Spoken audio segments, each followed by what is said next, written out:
All right, hi everyone. Welcome to our first colloquium of Fall 24.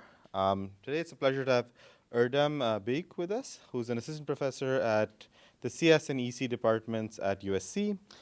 He leads the Lyra lab there, and prior to USC, he was at Berkeley, and before that, Stanford. He enjoyed his time at Berkeley far more than he did at Stanford, as we know. Just kidding.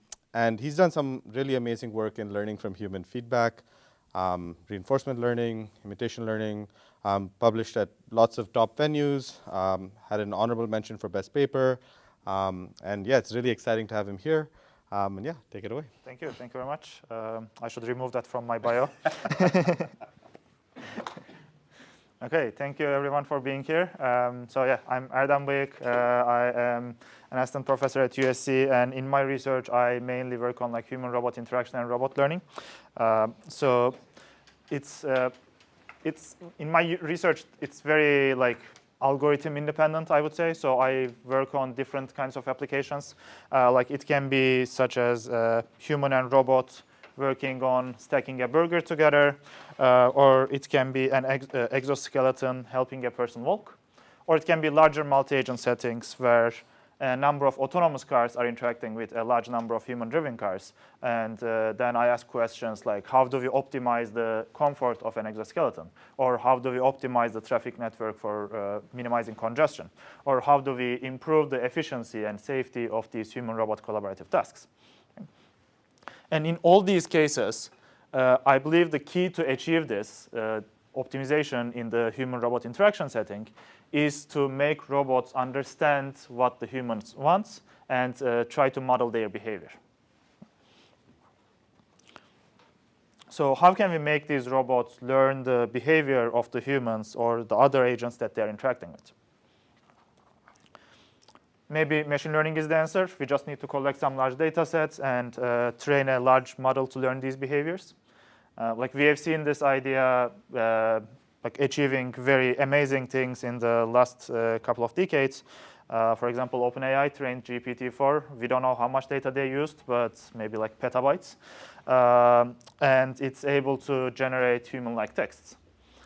Or there is ImageNet, like even with 14 million images, still a super large data set, and we are able to achieve human-level performance in image recognition. Or another example is chess. They made the system that played like 44 million chess games on its own, and at the end, it was able to achieve superhuman performance. So it seems this idea of collecting a lot of data and training a model, it just works great, and it achieves what we want to do. Right? But what is the state of robot learning? Today, the state of robot learning looks like this. This is a video from Google's Arm Farm, and I think in this video they had like 14 of these robots trying to learn hand-eye coordination. But of course, the problem is like compared to 44 million chess games, like this is almost nothing. And the problem gets even harder for human-robot interaction tasks because we need human models. We need to learn from humans. So in addition to the cost of robots, we need real people to sit in front of these robots and interact with them or like teach them. And that's way too expensive.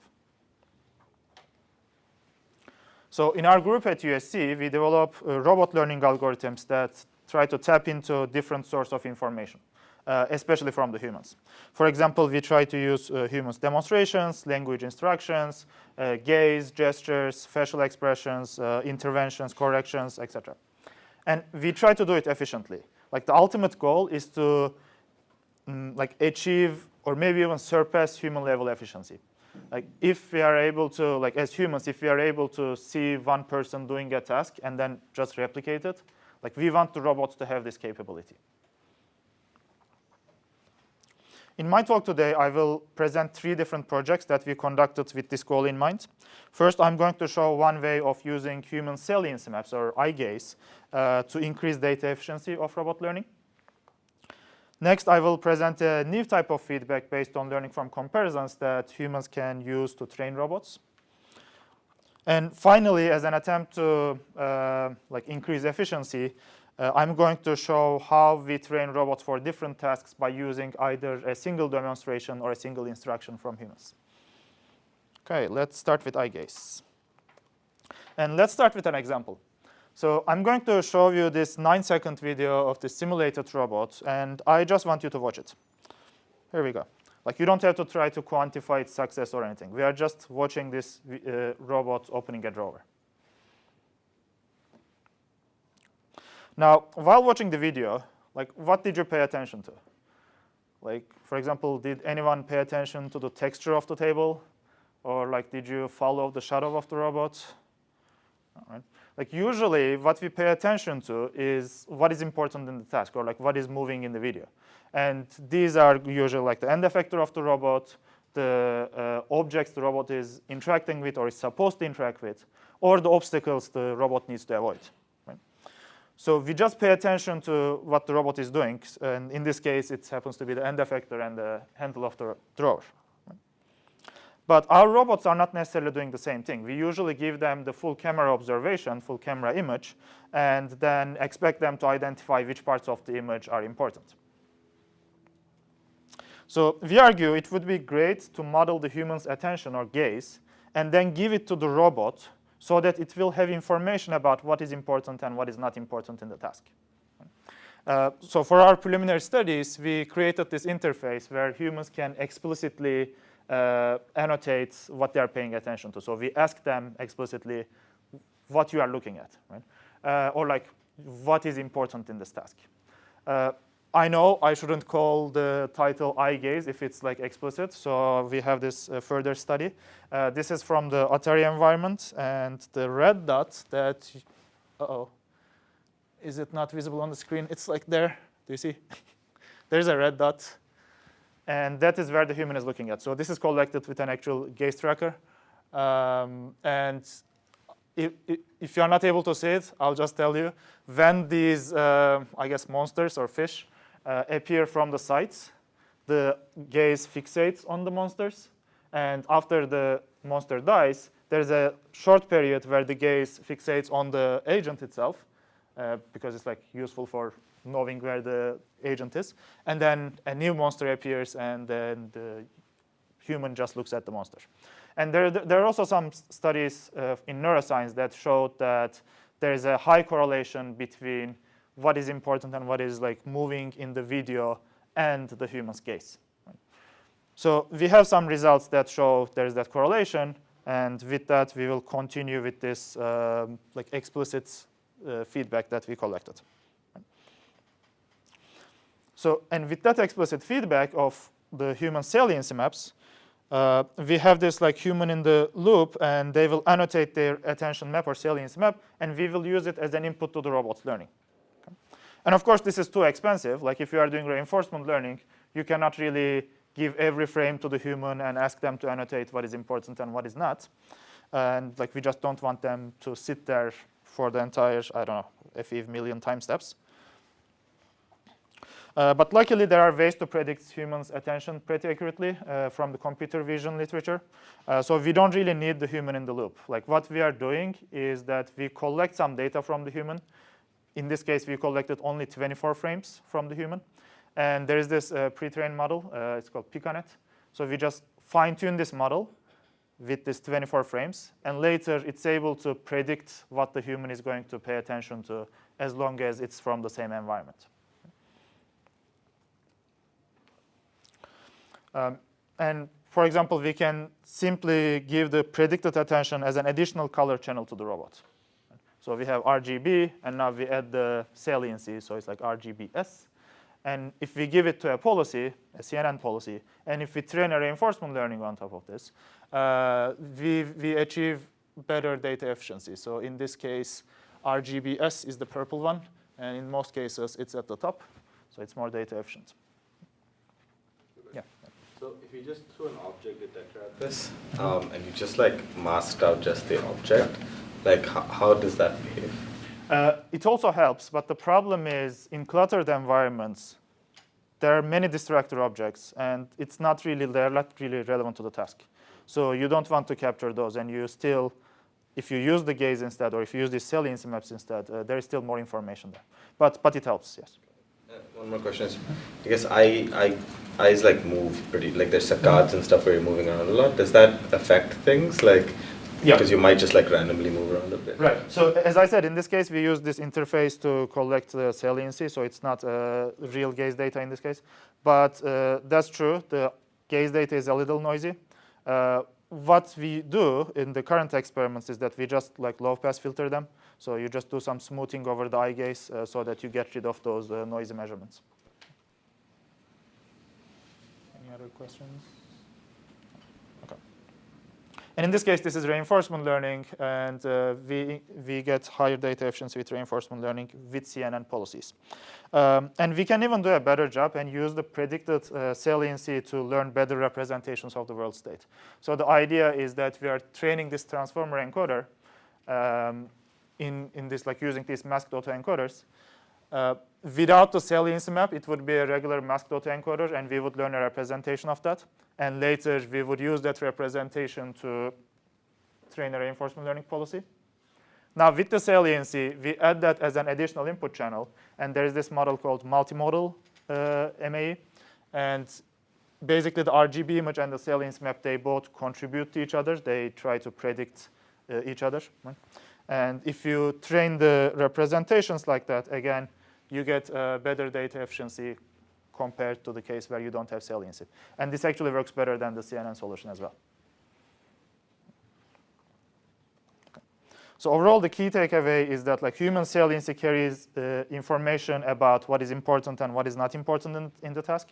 And feeding this to the robots improve the sample efficiency of learning. Our results are also not limited to reinforcement learning. The other most common approach in robot learning is learning from demonstrations, where we give demonstrations to the robot and how it should perform the task, and then they do imitation learning to like imitate the human. For example, like behavioral cloning is one such idea that has been around for more than 35 years. So we tried doing behavioral cloning over the representations we learned with gaze. And as you can see, saliency-informed representations led to consistently better results across these 4 tasks. And these are all with real robot and real human data.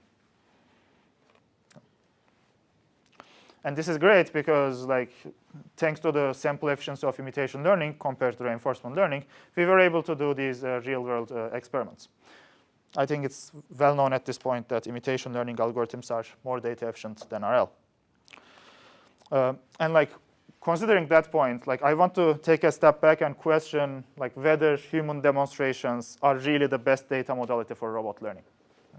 Because indeed, we have seen many successful applications of imitation learning. For example, many works, including some of ours, you tried to use imitation learning for autonomous driving. But at the end, if you look at these works or like any autonomous driving work with imitation learning, what you are going to see is that on top of imitation learning, they usually have some other components. Like sometimes there is this additional safety controller. Sometimes they train multiple policies, and then there's a reinforcement learning or some like planner on top that chooses between those policies. Right? But then the question is, if imitation learning is just imitating the human, like why can't we just collect these human driving data, train this imitation learning policy, and have a human-like driving policy? Right? And one of the reasons, and I think one of the major reasons for this, is human demonstrations themselves are often suboptimal. For example, some robots are just too difficult to control. Like here you are seeing my former lab mate, Andy. And Andy has a lot of experience with this robot. He's trying to move the robot's end effector to the notebook on the table without hitting that obstacle. And he's having a hard time. Like the motion that he's generating is very like, it's I would say low dimensional. It's like moving the end effector in one direction and then in another direction. It's like very discrete. And the reason for that is he's using a keyboard to control this 7 degree of freedom robot. And you cannot really do that. I mean, if you try to do that, this is what happens.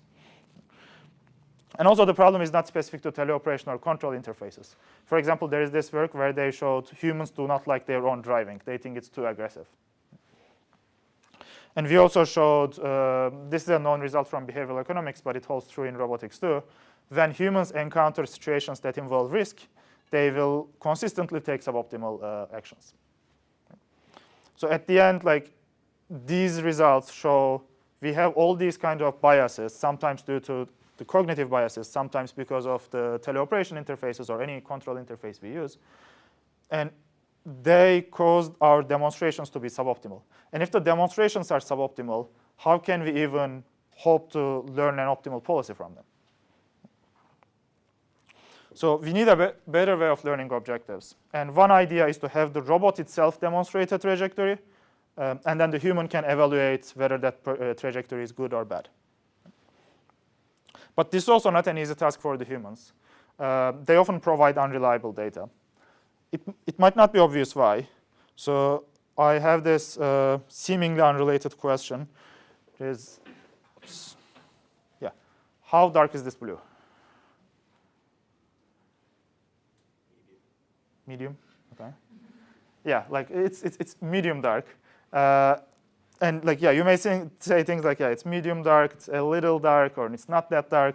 But like when someone says, a little dark, it's very ambiguous for me. And in fact, like we humans are not very good at making these kind of assessments or giving ratings.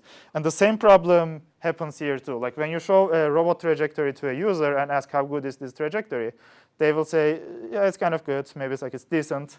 It did the job. And it's difficult to learn from this type of feedback. Like instead, we are better at comparing things. So instead of asking how dark is this blue, let's say I introduce a second color and ask which blue is darker. Now it's going to be like everyone is going to give the same response to this, and it's going to be very reliable. And our idea is to have the robots leverage such comparative data to learn the objectives of humans accurately. So in the second section of the talk, I will talk about how we learn from comparisons, and more specifically, comparative language feedback.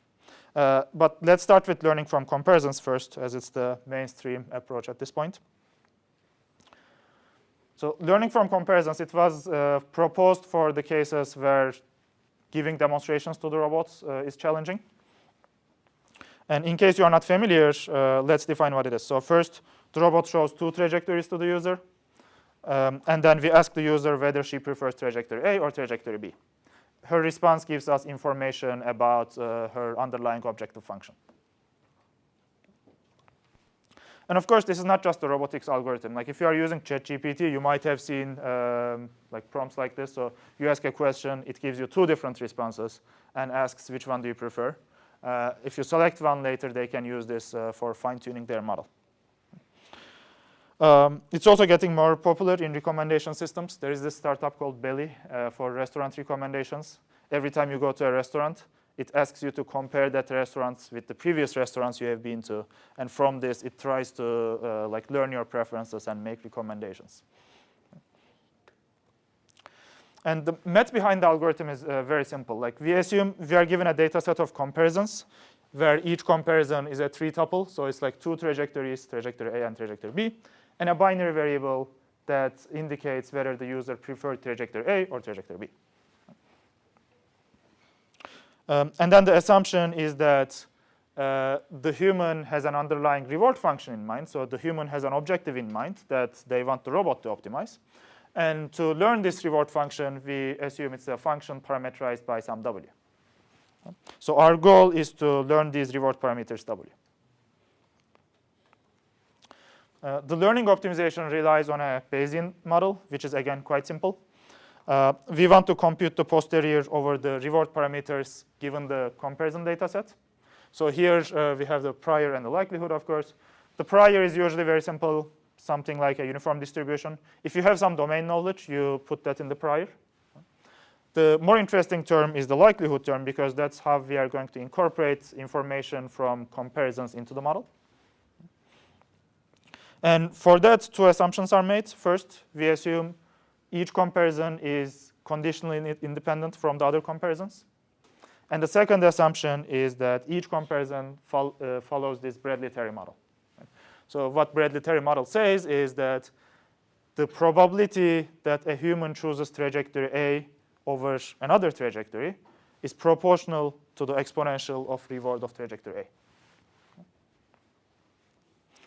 There are, of course, like other models of discrete choice, but Bradley-Terry is by far the most popular in the literature. And with this simple formulation, we can indeed achieve better alignment between the human's objectives and the robot's behavior. In this case, we made a comparison of this robot on the same task, like it's trying to reach the Pringles box without hitting the obstacle. We compared it with Bayesian RL. So the numbers here, they may seem arbitrary, but they are not. These were the numbers where they had the same convergence rate in simulation. So we, on the left, we had 5 demonstrations. We trained it with Bayesian RL. On the right, it's 1 demonstration plus 15 comparisons, like binary comparisons. And what you see is on the right, the robot gets stuck in this weird configuration because when you look at the reward function, you see that it's trying super hard to avoid the obstacle, and it tries to keep the end effector very far from the, like as far as possible from the obstacle. Versus with comparisons, with that fine tuning, we were able to get the robot reach the Pringles box. But comparisons have their own drawbacks too. For example, they simply take too long in many applications. Like if I want to give a feedback to this robot, like I need to watch the trajectory once, and then, oh, is there a question? Yeah. I have a question about the Bradley-Terry model. Yes. Like when you look at real human data, like how much do they violate these assumptions? So I would say for cases where the task is like task satisfies some assumptions, Bradley-Terry is I think it's very reliable. The exceptions arise when, for example, there are, for example, for stochastic environments, it starts to deviate from Bradley-Terry, and especially if there are cases where, like, with some low probability, something terrible is going to happen. Then humans tend to try to avoid that regardless of how low probability that thing is. I mean, as long as it's non-zero. So there are those human biases that people studied in behavioral economics. But as long as those edge cases do not happen, I would say Bradley-Terry is pretty reliable. An alternative method is Thurstonian model. That's also very good. I mean, it's a different model, but in terms of computational complexity, it doesn't add anything on top of Bradley-Terry, so that's also a pretty useful model. Okay. So I was saying comparisons have their own drawbacks too, and one of them is they take too long. So if I'm giving feedback to this robot, I need to watch it do the task once, and then someone should come to the lab, reset the robot, and then I'll watch it again, and then someone will reset it again. And then at the end, I'll say, OK, I like the second trajectory more than the first trajectory. Now, when I say this, when I give this feedback to the robot, like I waited all that time, like I've watched this robot twice, right? And I'm just giving a binary feedback. So I'm giving at most 1 bit of information. So I waited all that time to make a really small contribution to the robot's data set. Or like take ChatGPT. Like if I'm lazy enough to write my own emails, like am I going to read these 2 texts and select which one is better? And it's not just the time it takes. Like binary comparisons are also not informative enough. Like when I say I prefer the second one over the first one, the robot doesn't know why. Like in this case, I'm selecting the second one because it gets closer to the ball. But from the robot's perspective, maybe I just want the robot to get closer to the ground or like get close to the obstacle. So yeah, is there a question? So in this case, how are you generating? What's the underlying model which is generating these demonstrations? Right. And did you did you see cases where both trajectories were very bad? And what did the human do then? Yeah, good question. So in this specific example, we had a data set of trajectories that we could show to the robot, and we tried to make them diverse. In most applications, what you do is you have an iterative algorithm. So you collect some, you start with some random trajectories. You ask a user to compare. The user compares them. You train a reward function. You train a policy. And then you use that policy to generate more questions. And then you continue this, right? And then the second question that you ask is, like, what if 2 trajectories are, like, if they are both bad? So traditionally, in most of the RLHF applications, you are still required to give an answer. So you need to decide which one is even worse, right? But then there are also some follow-up works where, like, you can say they're about equal. And when you say they're about equal, it's also a good feedback because you are telling the system that if one of them is a good trajectory, the other one is also good. Or if one of them is bad, the other one is also bad. Some researchers, they also try to combine this with like good, bad kind of feedback. So it was like for each of them, like after you select about equal, you can say good or bad. So that's additional feedback. But yeah, in most cases, you need to give some feedback. Otherwise, like you can discard the question, but that's also a little wasteful. Okay. So yeah, I was talking about two different drawbacks of the system. One of them we said is it's not time efficient. The other one is that the binary comparison is not informative enough because the robot doesn't know why I chose what I chose. Okay. Like so, instead of binary comparisons, like wouldn't it be nice and more natural if I could just say, I want you to move closer to the ball? So I argue preference comparisons are as optimal feedback type 2, and we should instead try to go for comparative language feedback in the applications that we can. Okay. What is comparative language feedback? It is simple. The system will now demonstrate a single trajectory to the human, and the human will give comparative feedback using language. Maybe it will say things like move closer to the cube. Of course, the challenge is that when the user says move closer to the cube, the robot needs to understand what it means. The robot needs to understand like, what the cube is, what moving closer to the cube is. So in other words, like we need a grounding between the robot's actions or trajectories and the human's language. And for this, our idea is to learn a shared latent space. Like you can think of the latent space as in the latent space in machine translation. Like in machine translation, people learn this shared latent space that you can map from English, from Vietnamese, from Turkish, and then at the end, because it's a shared latent space, you can translate it to any other language. Now here, the difference is that instead of translating between languages, we are trying to translate between trajectories and language. So the idea is that the embeddings, the trajectory embeddings, and the language embeddings will live in the same latent space. Okay. And to do this, we will collect some comparison data sets. This is all offline pre-training, so we will do this only once. Like we don't need to do this for every user we are training with. And the samples in this data set, they consist of 2 trajectories and a human annotation that describes one difference between the 2 trajectories. Okay. And importantly, this human annotation, it doesn't need to indicate any preference of the user. They just need to tell us one difference between the 2 trajectories. Like for example, they can say, trajectory B moves faster than trajectory A. They do not necessarily say, I like this trajectory to be faster or slower. And of course, there are multiple different ways of saying trajectory B moves faster than trajectory A. So what we do is we get that human's annotation, we give it to a large language model, and large language model augments that data set with more sentences for us. Okay. And after we create this data set, we use a pre-trained encoder like T5 to encode the human's language feedback. We could also try to train our own language encoder, but we would require, we would need a lot more data. So we are just using a pre-trained language encoder. And we then embed each trajectory with an encoder. So we train our trajectory encoders here. And now this is where we need to do the alignment. Now, we know that this language utterance, trajectory B moves faster than trajectory A, evaluates trajectory A relative to trajectory B. Meaning what I want is that I want the difference between these trajectory embeddings to match with the embedding of the language. So the difference between the embedding of trajectory B and the embedding of trajectory A should match that language utterance, because that language utterance describes the difference between these 2 trajectories. So for this, we designed this loss function based on the alignment between those vectors, and we trained the trajectory encoders, and at the end, we also fine-tuned the language encoder. And after training, we checked if our latent space can accurately predict whether 2 trajectories satisfy a given language utterance, and the results seem quite promising. Of course, the random baseline here is 50%, so doing better than 50% means the model really learned something.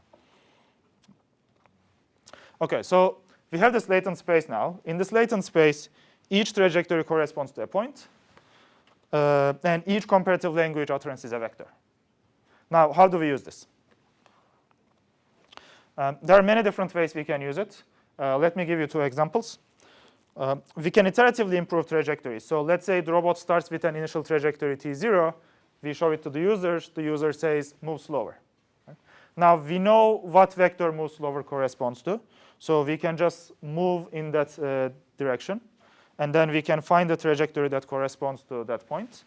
And we show it to the user. The user gives another feedback. We again move in the latent space. We find the trajectory. We show it to the user. And we iteratively continue this process. When we implemented this, we saw we can get consistent improvements with this comparative language feedback. But you will notice that we didn't reach the optimal trajectory with this method. It's because this improvement model is memoryless. So every time we get a feedback from the user, we update the trajectory only based on the latest trajectory and the latest feedback. Like we discard all the previous data, right? Because it's just improving over the last trajectory that we showed to the user. So it may sometimes get stuck in the loops. Yeah.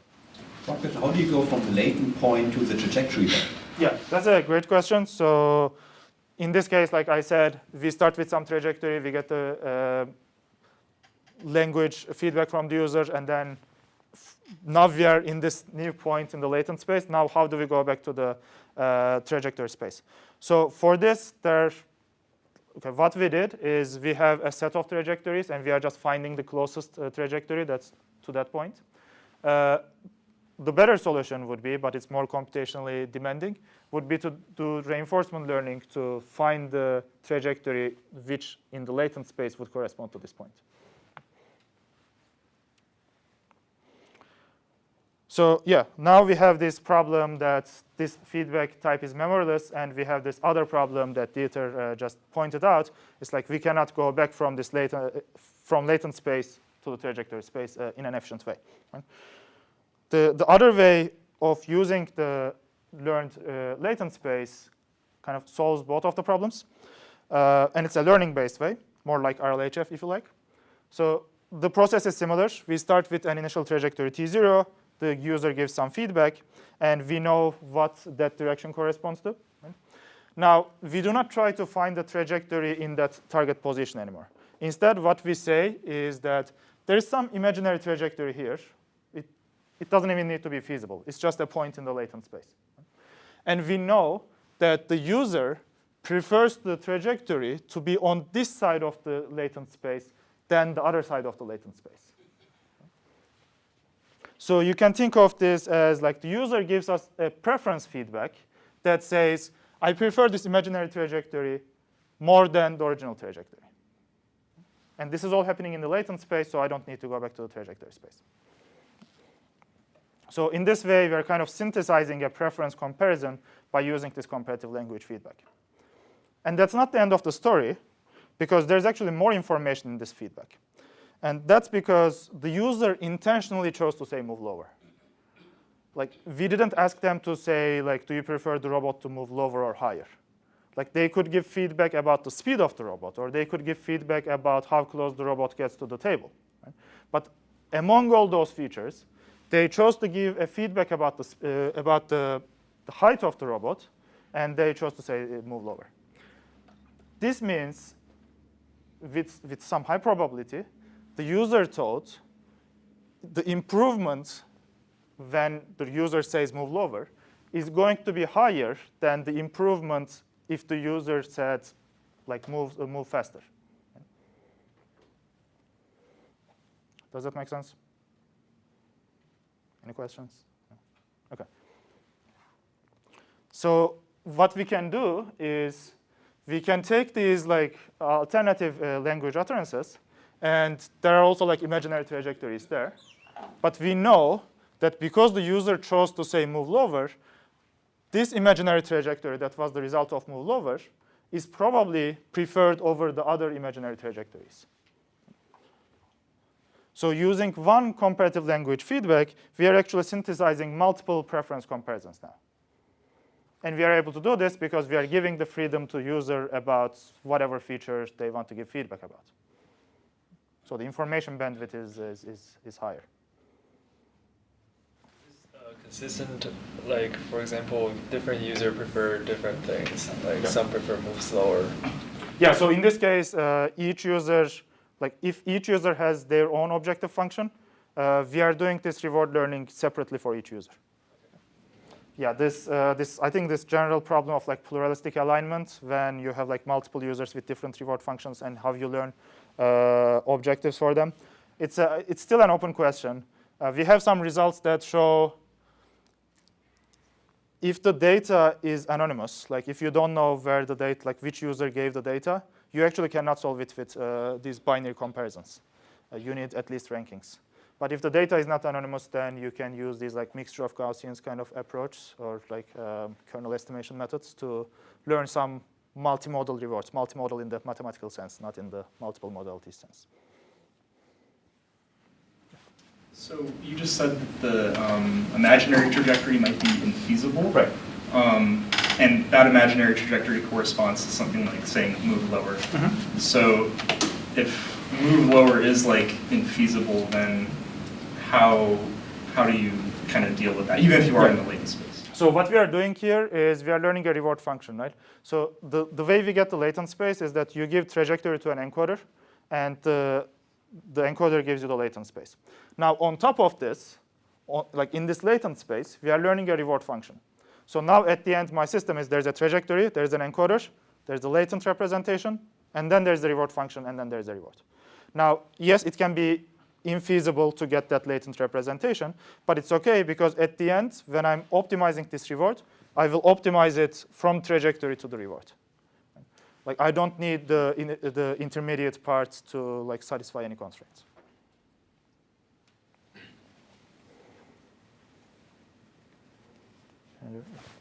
What's the form of the imaginary trajectory? Is that a video or is that a inner space? Inner space? Oh, you mean the trajectory that we give to the encoder? Yeah. Like what's the input space? Yeah, so we tried with both like the low-level state space. We also tried with image observations, so we have results for both of them. But it's per time step. It's not the full trajectory because we are giving each time step separately to the encoder. And is the output the same? The output space the same as the input? The output space of what? Imaginary trajectory. Like what's the So yeah, maybe I shouldn't have called it imaginary trajectory because like this is the latent space. So what I'm trying to say is that like in the latent space this is a point, and like if we had a decoder, it would correspond to an imaginary trajectory. Right? This imaginary trajectory maybe it's not feasible, but it's some imaginary trajectory. I don't need to compute that in any part of the process. I'm just saying that in the latent space, the user prefers this point over the original point. You're talking about time steps and like the language feedback that corresponds to that time step. How are you, like if time is continuous, like? No, the language feedback comes at the end. So the user watched the entire trajectory. Like it's just the way we get the latent point is that we give each time step, each state action pair or each image action pair to the encoder. We get the representation of that time step, and then at the end we merge them, like we average them to get the trajectory embedding. But the user feedback comes at the end of the trajectory. Like it's about the entire trajectory. So there might be more than one difference between the trajectories, like it could be faster and higher, and you're going to maybe describe one of them. Yeah, so I think the assumption is that if you have large enough data set, like in some cases the user annotation is going to say faster, in some cases it's going to say higher, and eventually the model should be able to learn it's actually a like combination of both. Okay, got it. Yeah, but of course I'm talking about the data set of pre-training, not the reward learning part. So we tested this, we tested this idea of like generating preferences and then adding these implicit preferences. So we did this ablation study of like, what if we just use the explicit? What if we just use the implicit? And in these simulation environments, we show that using both increases data efficiency. We also compared it with the regular comparison feedback. Data efficiency was similar, if not better. And finally, we did some human subject studies to test the framework with a real robot and real human feedback. So it's some kitchen task, and the users are giving language, like comparative language feedback to make it complete the task. Our user pool is not super large. We only had 10 users, but it seems there is some tendency to prefer giving language feedback to the robot instead of preference comparisons. And we also recorded the time it took for the users to give feedback. You can see that language feedback is faster, but this doesn't give the full picture because we didn't have speech-to-text. So the users were actually typing their feedback. If we had speech-to-text, this would be even faster.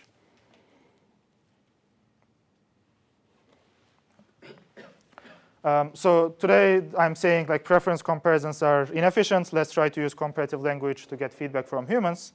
And it's not just a robotics thing. Like it might be even easier in some other domains. For example, take language models again. Like you could probably sidestep the entire data collection for pre-training phase because you don't need to like come up with two different texts and like annotate it as like this one is less technical than the other. Like you can generate such data, like millions of such data by yourself. You just need a text. You give it to a language model, and you say make it less technical. The model comes up with the less technical version, and automatically you have this comparison that you can use for pre-training. So there might be something interesting to do there. Okay, so we have seen how comparative language feedback can enable humans to train robots in a way that doesn't suffer from the suboptimalities of demonstrations, and it also is more time efficient than learning from preference comparisons. But I still haven't held my promise of training the robots efficiently. Like, even though we can now use these more non-traditional types of feedback, like eye gaze or comparative language, we still need to collect a non-trivial amount of data to train the robots for simple tasks. So in the last part of the talk, I will show one of our projects to generate training signals for robots in an extremely efficient way with as little as one demonstration or one instruction. A little bit of background information. So there's this model called CLIP. And what it does is to embed each text and image into the same latent space.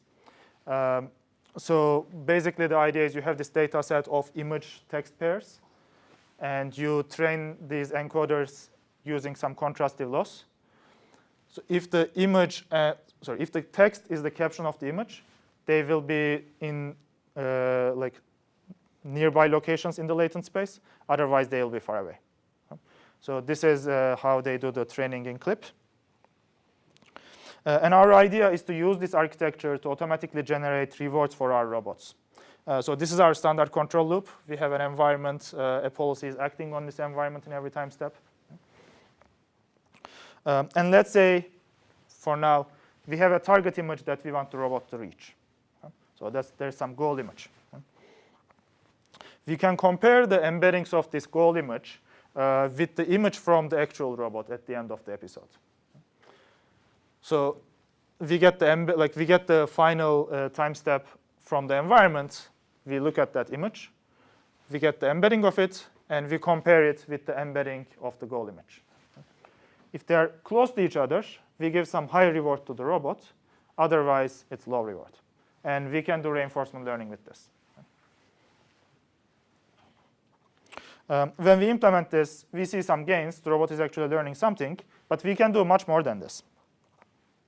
Because this reward generation procedure is evaluating the robot's behavior only compared to the goal state that we want to reach. But we could make it evaluate the entire trajectory of the robot because these CLIP-like models, they exist for videos too. So instead of just evaluating the final observation, you can make the system evaluate the entire trajectory. For example, there's this large data set called How-to-100M from 2019. And it consists of video clips of people doing various things. It's a very diverse data set. It includes 23,000 tasks, 1.22 million videos that are partitioned into 136 million video clips. And people already trained CLIP-like models on this data set. So instead of matching the embeddings of images and tasks, what they do is like they match the embedding of the video with the embedding of the caption. And using that, like we can now change our, like we just change these models, and that's it, right? So the robot still operates in the same environment. At the end, we get the entire video of the robot operation in that environment, and we compare the embedding of that video with the embedding of the demonstration. So now we don't have a goal image, we have a demonstration. And we give the similarity as a reward. Yes. So the clip type ones, or even the video ones, are trained on mostly positive data, right? Like in the sense the videos are all successful Sure. in a way, right? Like Yeah. it's unlikely that they demonstrate failures in the Yes. videos. And so I guess when you're doing contrasted learning, at no point are there negatives. So the negatives are, Other tasks or yeah, something. exactly. But in like reward learning, at least what I've seen usually is like you'll miss the thing by a little bit to the left or something. And those are like unlikely to be in the data set, right? Yes. Because those are not really negatives. Those are not really positives. So like, does it represent those things correctly? No, I think the way I think about this is like what this model is going to do is when you watch the robot, like let's say we ask a human to watch the robot try to do the task, and then we ask the human to say what did this robot do? The human is going to give us a short caption, right? If this caption matches with the caption of the demonstration, then it's going to generate high reward. For example, in the case that it's just like, let's say it's trying to reach the handle of a fridge, but then it just misses by a centimeter and cannot open the fridge. Now the human is not going to say opening the fridge. The human is just going to say maybe reaching the fridge. It will still give some similarity because reaching the fridge and opening the fridge is somewhat similar. So there will be some reward, but it's not going to be the highest reward because the caption is now different. But this also means something interesting because if there are more than one way of achieving the same task, the robot can learn any of them, right? Because like opening the fridge, like you can do it this way, or like you can do it like maybe not from the handle, but actually the door of the fridge. As long as the caption is opening the fridge, the robot will get high reward. So in a sense, like we can have these, like we can train the robot for these different styles, even though that was not part of the demonstration. But we cannot control that, which is a drawback. Okay. Any other question? So this approach, it significantly improves the results over the image version because the video guides the robot for the entire trajectory, not just the final image. But that's not the end of the story, because in addition to videos, these models embed the text into the same space too. Meaning, instead of a demonstration, we could just use the text description of the task, like robot opening a drawer. So now we don't even need the demonstration. I just need this instruction that says like robot opening a drawer, and I'm going to use it to generate the rewards of my reinforcement learning policy. Okay. We did some feasibility tests to see if it can really work, because rewarding the robot with the like similarity between its own video and text description of the robot requires those two embeddings to match. And this how to 100 million, the data set is like it's a real data set. It's not simulated robot, or it's not robotics at all. So there's a chance that because of this domain mismatch, the model could fail. But when we look at these confusion metrics, we saw that the highest points were actually on the diagonal in most cases. So it showed that there's hope. And finally, like when we train the robots with this kind of feedback, this is what we have seen. So in the middle, this is the policy that is trained by using one video demonstration to the robots, and it achieves the task, although a little inefficiently, but like slowly pushes the button. And then on the right, this is the task. This is the trajectory we get when we train it with the language instruction. It is, in this case, more efficient than the video one. That's not true in general. In general, the video one works better than the language one. We hypothesize it's because of this mismatch between real world and simulation versus human and simulation. So in most cases, the video version works better. And in the following experiments that I'm going to show, we again train the robot in the same way, but at the end we are fine-tuning it with just one single demonstration. So we give the language instruction, for example, and then at the end we fine-tune with one demonstration or the video. But yeah, so the nice thing, another nice thing about these models is that, as I said, what matters is whether the caption is going to match what the robot did. Right? So there is no requirement of for example, the morphologies to match. Like if you are trying to open the fridge, you can open it yourself, which is what we did, and we give this video as the input to that reward model, and we train the policy again, fine-tuning with one demonstration, and this is what we get. And then, like seeing this, we were super happy.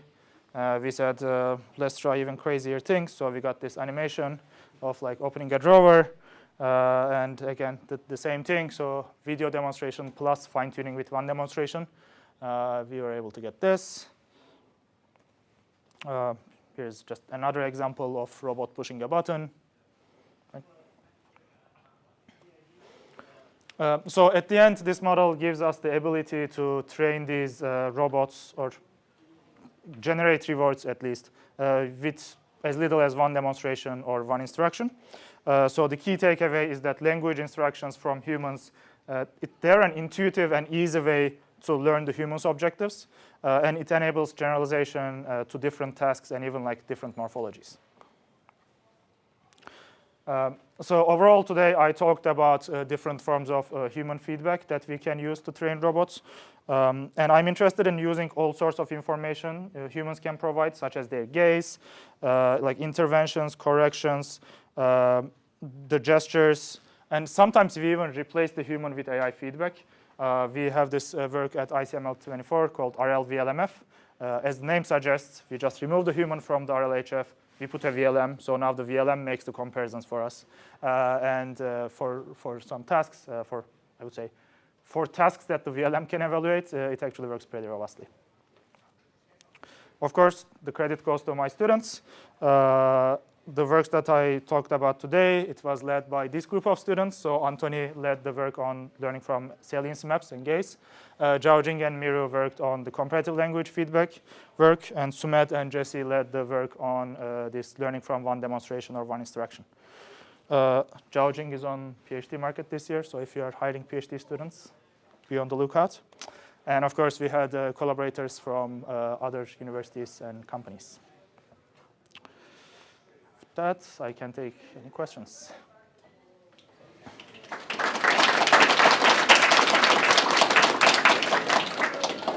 We have time for a couple questions.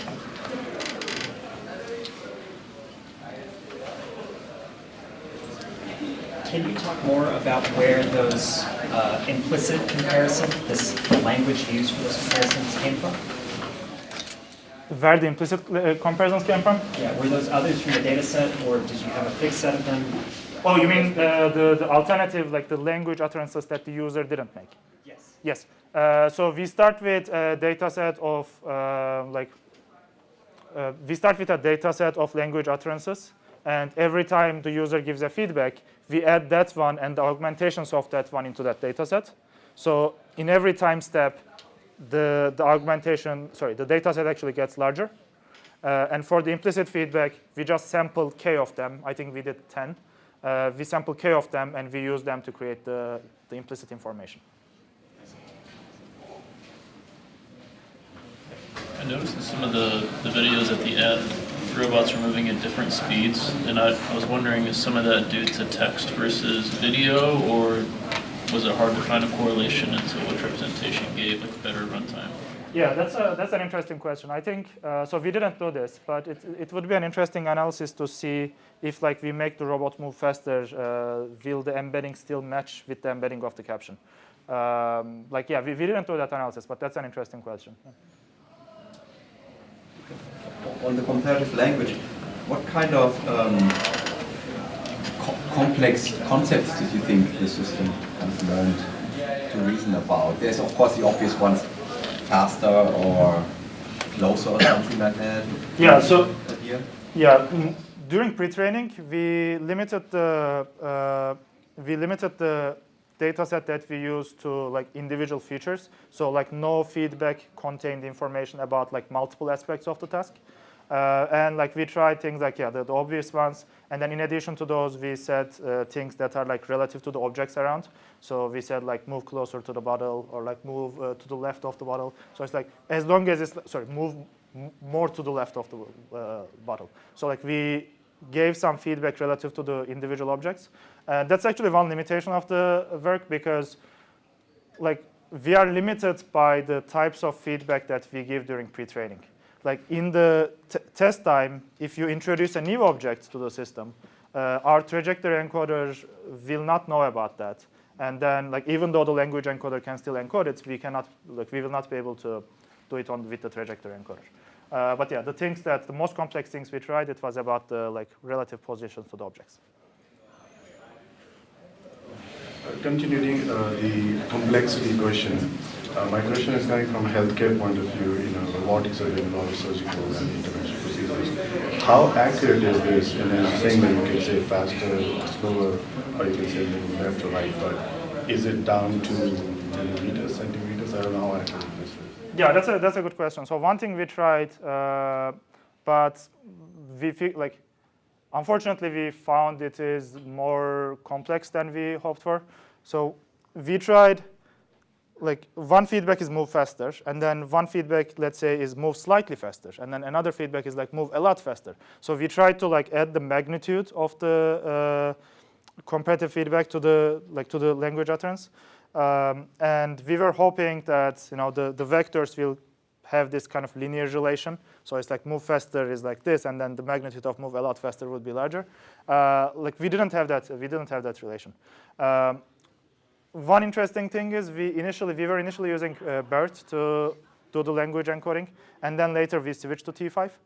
T5 was better at capturing those than BERT, but it was still not reliable enough to like train the robots with these.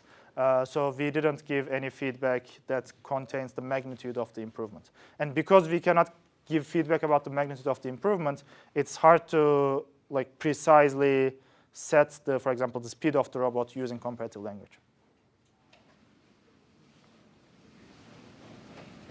We have time for one last. Yeah. Question. So this is a follow-up to Abhishek's question earlier. Like you could have two trajectories that are different in many ways. Like one is slower, one is higher, one is lower. And you said that with large enough data, you'll be able to like figure out the composition. Did you validate that there is like some like vector addition in the latent space you can do? So if I ask you to move lower, like suppose there are two trajectories in lower and faster. If I combine the vector of lower and the vector of faster, does it give you that latent distance? So the iterative improvement experiment that we did, it gives that result, right? Because like in this case, like what we do is we start with a trajectory. The user says something like move faster. We move in that direction. We keep that direction. Now the user says move higher. We move in that direction. So it's kind of like we do the vector addition, and then we find trajectory. Like given that there is like this like consistent improvement, I think it validates that yes, that linear relation exists. Okay. Okay. I think we're out of time, so let's thank Erdem and thanks for coming.